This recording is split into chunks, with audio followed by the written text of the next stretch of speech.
sahabat-sahabat soleha. Kita Oke, kerjain. hari ini banyak banget alhamdulillah ya yang kemarin kita sempat ngobrol ya Pak. Terus banyak yang komen, boleh dong kali-kali kita ngobrolin soal wanita gitu ya Pak. Kayak kita hari ini kayak kita lagi pengen ngobrolin satu hal yang emang kebiasaan perempuan nih Pak. Mungkin orang pikir ini kenapa ya gitu. Sebenarnya udah biasa sih. Kenapa pada saat menstruasi tuh sering banget perempuan tuh ngalamin yang namanya sakit. Padahal sebenarnya kalau misalnya hari-hari nggak ada apa-apa. Ini nggak sih Mbak? Iya. Hari biasa kita biasa gitu melakukan aktivitas, tapi pada saat menstruasi datang tuh langsung perutnya sakit, kram apa Ada segala yang macam. sampai pingsan. Ya. segala. Bahkan itu yang dari mulai SMP apa SMA bahkan sampai orang yang sudah menikah sekalipun juga ada yang seperti itu. Itu biasanya kenapa Pak? Iya, insya Allah itu kan menstruasi itu kan menandakan bahwa persiapan sel telurnya itu matang ya. Persiapan sel telur matang. Itu dari Allah Ta'ala. Nah, persiapan sel telur matang itu kan ada persiapan untuk dibuai oleh sperma sebenarnya. Nah, kalau ada seorang wanita yang dalam menstruasi itu sakit atau sebelum menstruasi sakit ya, 1 hari atau 2 hari, 3 hari, ya 2 hari, 1 hari, 2 hari lah biasanya sakit. Biasanya dia terus merasa bahwa saya mau mens nih, jadi udah kerasa duluan. Itu kan tanda dari Allah Ta'ala menstruasi itu berhubungan dengan peranakan, berhubungan dengan sel telur, bahwa peranakan dia itu siap. Secara harfiah itu siap ceritanya. Nah, kalau berhubungan dengan peranakan ini, si cewek ini tetap akan berhubungan dengan ayah dan ibunya karena cewek ini ada di dunia ini selain izin Allah yaitu ada ayah dan ibunya. Kalau saya ceritakan gambaran ayah biasanya ada di rahim. Gambaran ibu insya Allah ada di sel telurnya, di ovarium lah, bukan sel telur yang maksud saya ovarium, jadi pabriknya. 2 gambaran ini akan terus menerus, makanya sel telur ditaruh di sana, kemudian anaknya digedein di rahim. Jadi sifat laki-laki itu ngayomi. Rahim itu dibikin oleh Allah Ta'ala sangat kuat. Nah, ini harus diyakini nih. Siapapun orang Islam harus paham. Rahim ini diciptakan oleh Allah Ta'ala sangat kuat untuk mengunci si adik janin nih, si adik nih. Jadi itu tetap nanti akan berhubungan. Kalau ada orang keguguran, nah disitulah dia pasti akan berhubungan dengan peranakan tentang si janin. Janin ini ada karena siapa? Ya semuanya karena Allah ya. Tapi ini secara ilmu itu ya karena ada suami. Jadi dia tetap melakukan hubungan suami istri dengan suaminya. Ini yang berhubungan dengan suami. Nah, kenapa di luar itu selain suami ada ayah di mana rahim yang menyimpan janin, yang melindungi dia dulu. Selain ada ayah dari janin itu terjadi karena apa? Karena ada sel telur yang dibuai. Nah, sel telur itulah tanda bahwa ovarium atau sel telur ini ibu. Berarti kalau anaknya yang di kandungan itu keguguran, berarti dia ada salah di 3 titik ini. Suami, ayah, atau ibu. Ini selama ini belum pernah terbuka. Belum pernah. Kalau keguguran, capek. Iya, biasanya sih gitu ya. Iya, ya itu istilahnya. Kalau saya mau menceritakan tentang yang paling gampang aja, itu binatang di Afrika itu wildebeest, kijang, zebra. Itu kan lari terus. Tapi kuat ya, Enggak, brojol sih. Ibu-ibu yang bekerja di pasar. Pasar itu hamil enggak apa-apa. Nah, itulah kekuasaan Allah, kebesaran Allah Ta'ala ceritakan langsung di dalam Quran bahwa rahim itu sebenarnya sangat kuat, sangat kokoh ceritanya. Nah, ini harus ketahui. Berarti kalau keguguran berarti ada yang tidak beres. Entah ibunya, entah ayahnya. Seperti itu. Nah, kondisi inilah yang menjadikan gambaran kenapa si adik Yang mulai mens dia sakit perut, sakit, kejang, pingsan dan sebagainya, atau sakit melilit-lilit, ini dari situ. Berarti kalau seorang wanita menstruasinya itu sakit, menstruasinya itu melilit bahkan sampai pingsan, berarti dia ada kecenderungan emosi marah terhadap salah satu atau kedua orang tua. Betul. Jadi siapapun orang yang melilit kalau menstruasi, bahkan pingsan, itu tergantung emosinya. Kalau dia hanya melilit, emosinya sekian. Kalau pingsan berarti dia emosinya kencang. Oh, besar sekali. Sangat besar sekali. Dan itu nanti tetap akan berhubungan. Kalau dia sampai ada kejengkelan, disimpan terus-menerus dengan salah satu orang tuanya, itu itu bisa menjadikan dia susah punya anak.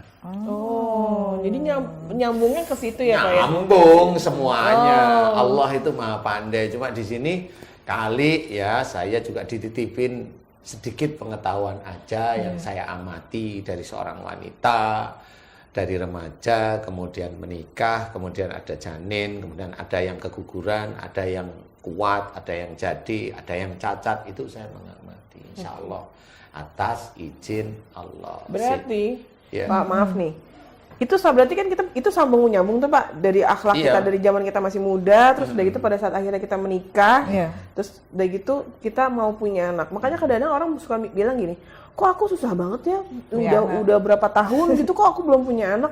Berarti kita harus berinteraksi lagi balik ke belakang gitu ya Pak? Iya, memang seperti itu.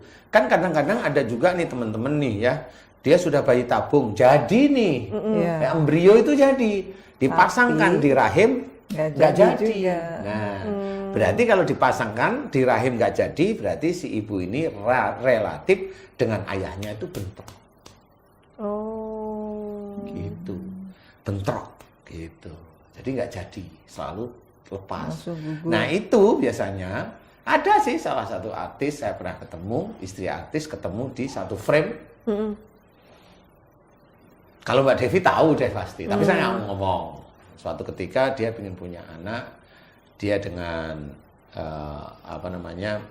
dia hanya punya sel telur karena saluran sel telurnya sudah diambil.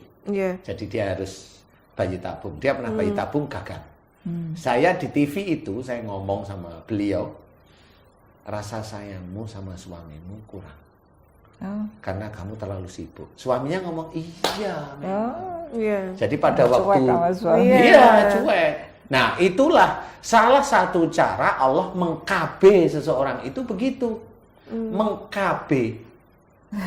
Jadi dibikin belum punya anak dulu. Enggak, meng-KB. Meng-KB itu berarti ada faktor dia sudah punya anak, nanti dia ada pembatas. Nah, pembatas itu begini. Kalau dia sudah punya anak ini rasa sayangnya muncul, sayang itu kan melindungi. Nah, kalau masih muda kan ada nafsu nih. Nah, nafsunya biasanya kalau udah usia tua kan males. Nah, itu meng-KB.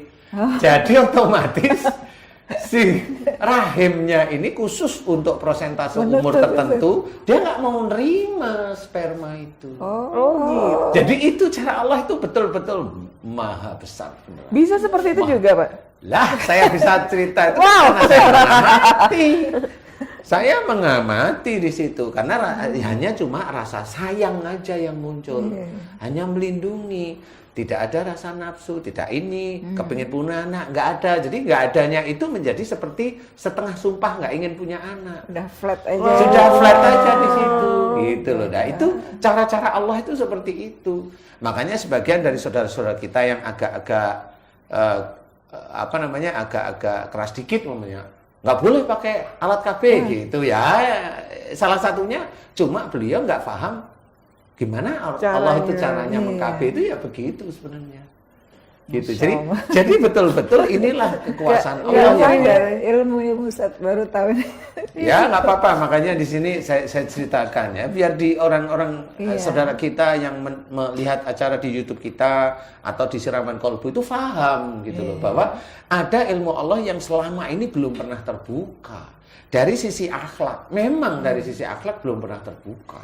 Kita kan selalu kalau haid nggak lancar, haid sakit, oh ini karena hormonal, karena ini Nggak kembali ke semales akhlak itu ke ya. situ. Iya, Kan? ya kan.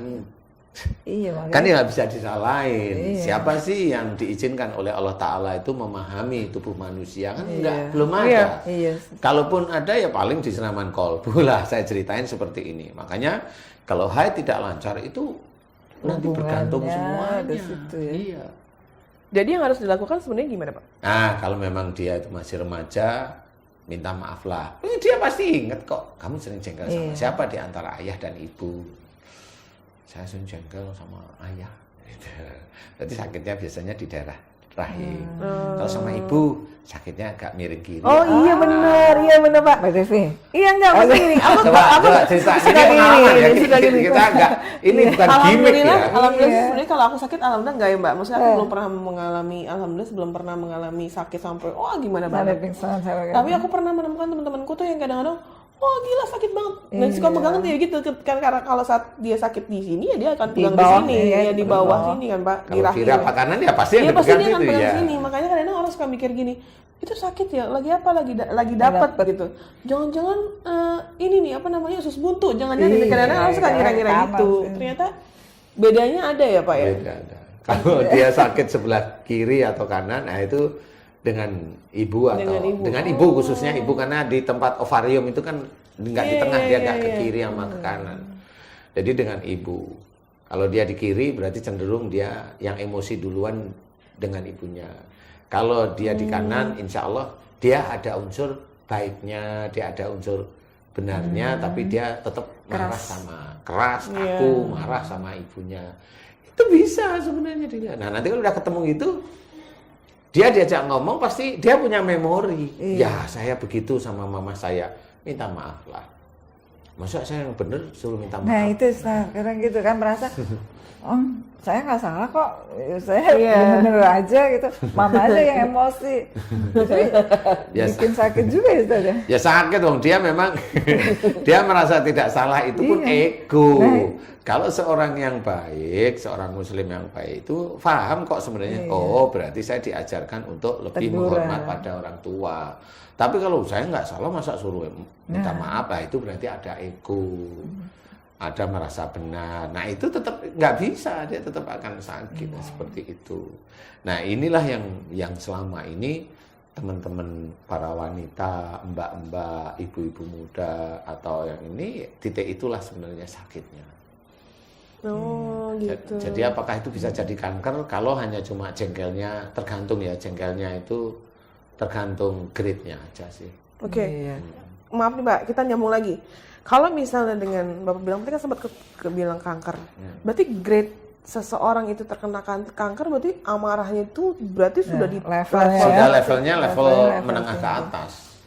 Oh. Cuma bedanya kalau dia marah dengan orang tua sama marah dengan suami beda. Bedanya? Bedanya nanti di tempat umur. Oh, Jadi relatif usia, kalau usia. kanker itu di bawah umur 45, rata-rata dia marahnya sama orang tua.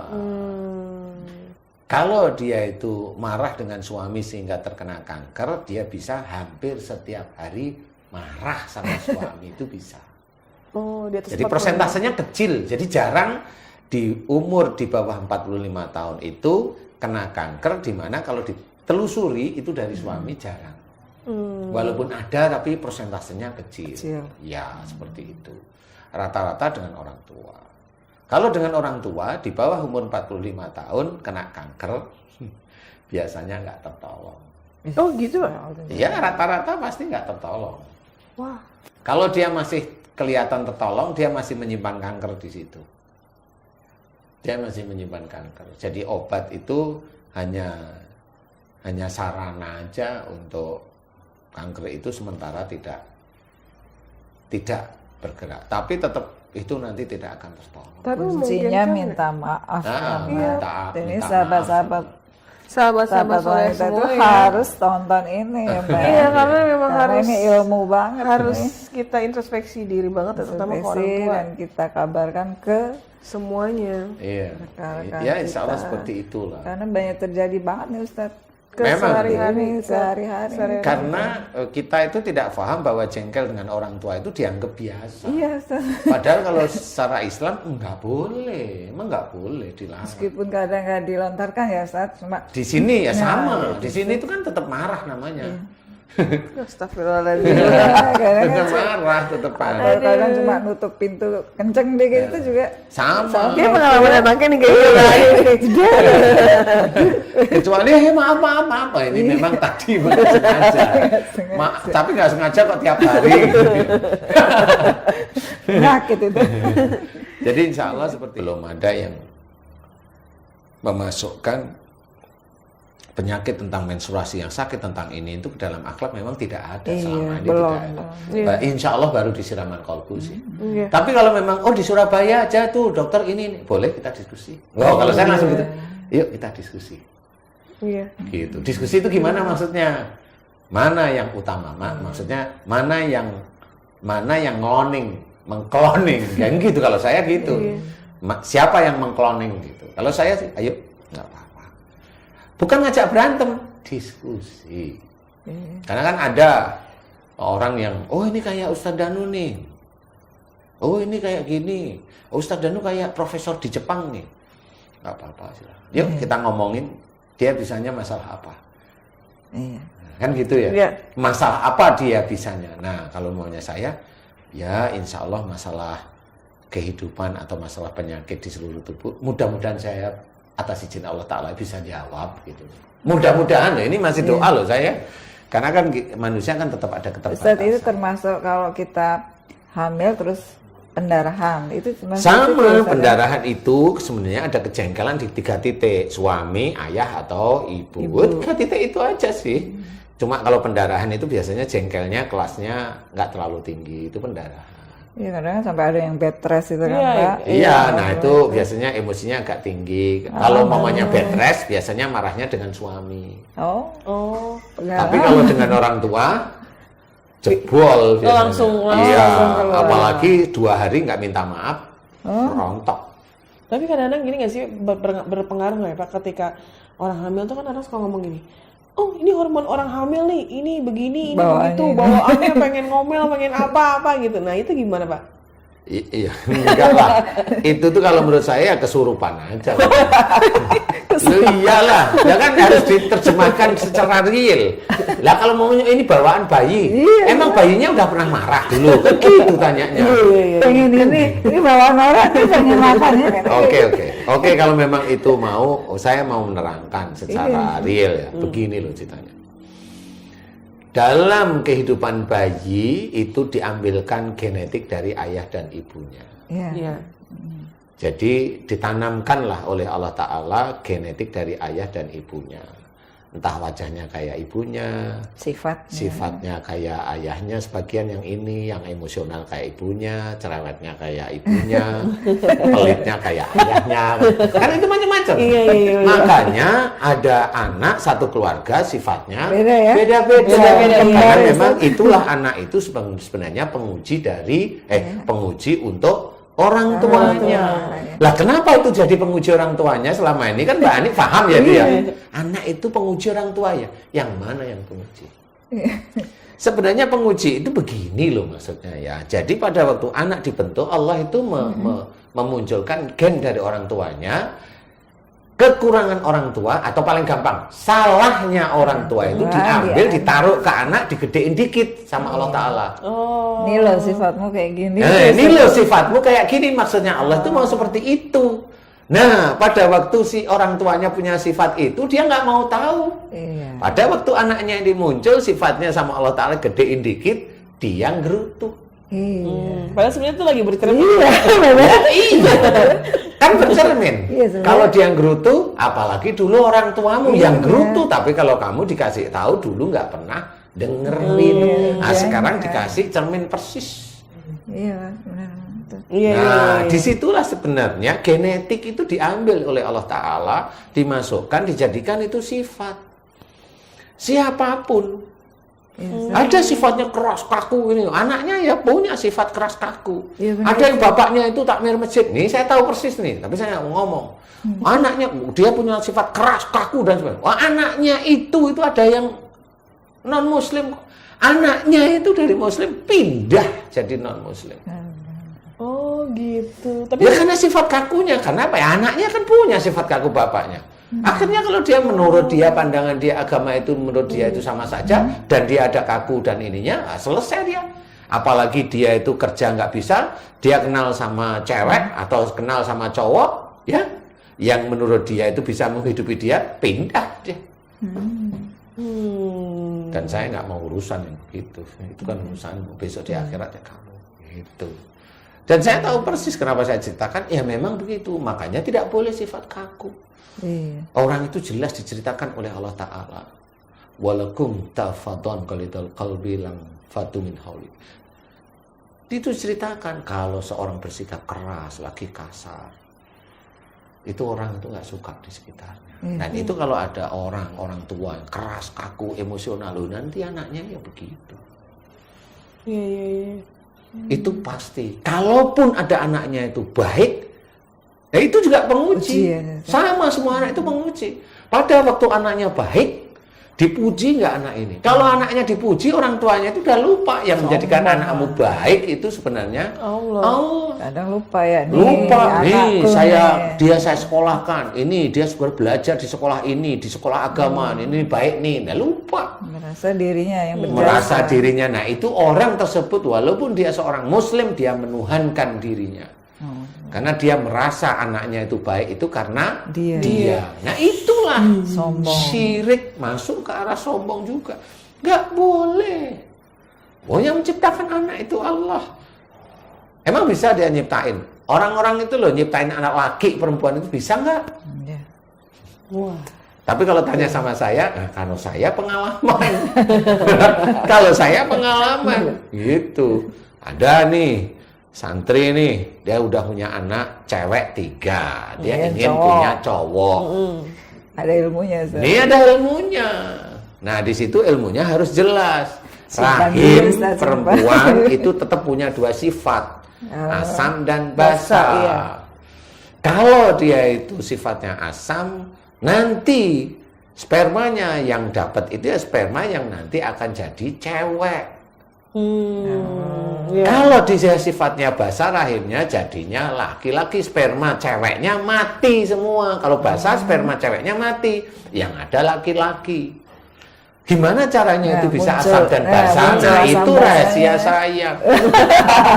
Besok pertanyaannya. Iya. Besok lah, masa semuanya tumplek-plek di sini. Besok-besok. Ilmu itu kalau tumplekin-plekin ngerti. Habis itu tanyain gimana? Enggak tahu ya, buka YouTube lagi. Boleh sih sebenarnya. Tapi ya jangan sekarang lah ya. Karena itu terus, ya tonton terus saja. Karena memang sifatnya di situ. Nah, teman-teman dokter tuh ada ingin punya anak laki-laki, semprot tuh. Di daerah itunya itu disemprot, daerah itunya semprot basah. Iya, aku pernah baca seperti itu. Lah, memang seperti itu. Lah, tapi kan Allah kok mau dilawan sih? Kalau sifatnya. Ya sifatnya di asam ya bahasanya di basah ini kan bahasa yang tidak kekal di situ. Asamnya itu dari dinding loh. Iya. Lah ini kena ya mati langsung, basahnya langsung luntur. Istilah Allah dilawan. Allah mau dilawan ya tetap nggak bisa loh, itu akhirnya benar salah satu. Ini salah satu ya saya cerita. Saya cuma lihat waktu itu memang dia dokter, perempuannya dokter, lakinya dokter. Bu dokter, kamu orangnya pesimis, nggak pede. Ya kalau pesimis, nggak pede, rata-rata pasti cewek. Oh gitu ya? Iya, pesimis, nggak pede itu cewek. Nah kalau lihat pandangan Bu Dokter seperti ini, insya Allah saya nggak yakin ya, tapi insya Allah biasanya tensinya rendah. Betul dia ngomong. Betul, iya tensi rendah itu karena kepesimisan, ketidakpedean sebenarnya. Nah itu harus dirubah jadi normal. Gimana? Karena saya itu setiap hari itu minum obat penormal tensi gitu. Oh itu ya normal aja.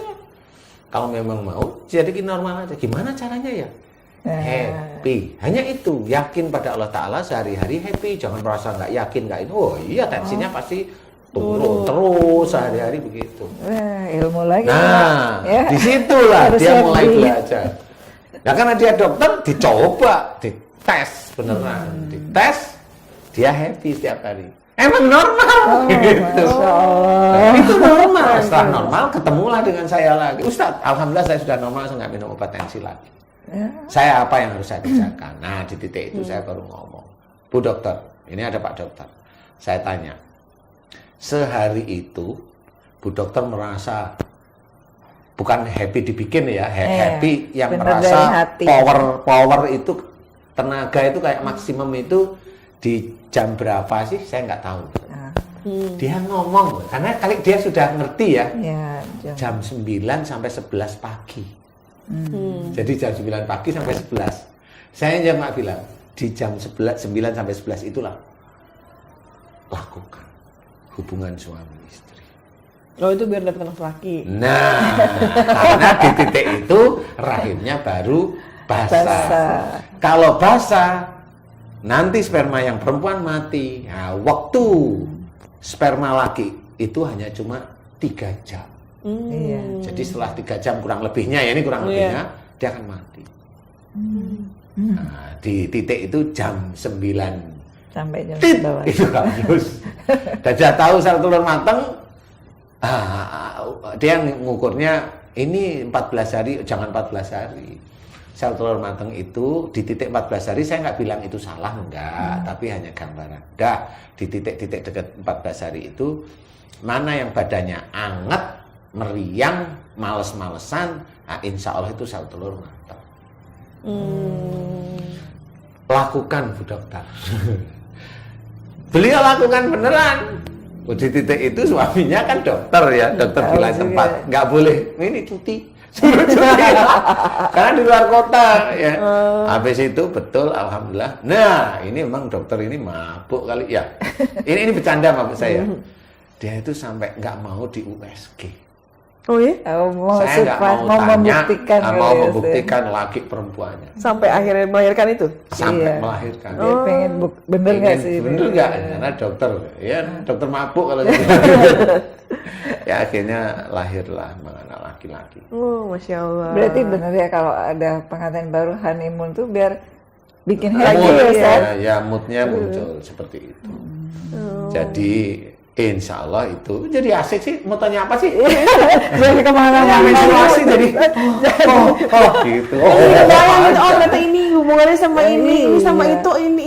Ternyata itu bulat ya Pak. Bukan bulat, nyambung. Nyambung. Semuanya itu nyambung. Sebenarnya semuanya yang ada di sekitar kita itu petunjuk dari Allah Ta'ala. Termasuk Allah kan menulis sampai Allah itu menceritakan dalam Quran. Kekuasaan Allah, kebesaran Allah itu termasuk yang ada di diri kita. Tapi banyak yang nggak tahu. Yang tahu dokter lah, tahu tuh ini. Tapi kan perjalanan kok bisa begitu, nah itu kan nggak belum pernah. Nah ini di Siraman Kolbu atau di acara ini di YouTube kita ini, itu saya ungkapkan dengan cara-cara insya Allah Islami. Dari sisi akhlak, dari data-data hadis maupun Al-Quran, insya Allah nggak akan keluar. Ya, kita memahami ya dari tubuh kita, semua kekuasaan Allah. Semua kekuasaan Allah, makanya kalau sudah kekuasaan Allah, mana kita mau mengaku bahwa apa yang terjadi setelah kita kerjakan itu gara-gara saya kan? Pantaskah kita sombong? Fabi ayi alai rabbikuma tukazziban. Itu harus itu. Jadi, alhamdulillah banget Pak. Akhirnya ternyata ada misteri di balik semua itu. Kalau selama ini kita nggak tahu, alhamdulillah kali ini kita lebih paham ya Mbak. Terima kasih ya Pak Ustadz. Untung saya nggak jadi cewek ya. Tapi seru kok. Tapi itu ya, bisa yang tahu masalah cewek kok laki gitu ya. Dia nggak tahu. Itu hanya Allah aja ya itu ya.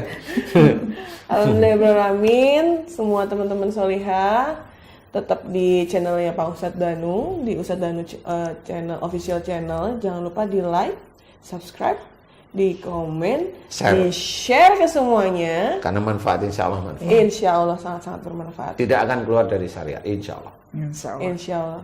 Terima kasih Pak Ustadz Danu untuk ilmunya hari ini. Ntar kapan-kapan kita bakal ngobrol lagi. Mbak Ani, terima kasih. Sama-sama Mbak Devi. Nemenin aku terus ya. Assalamualaikum warahmatullahi wabarakatuh. Waalaikumsalam.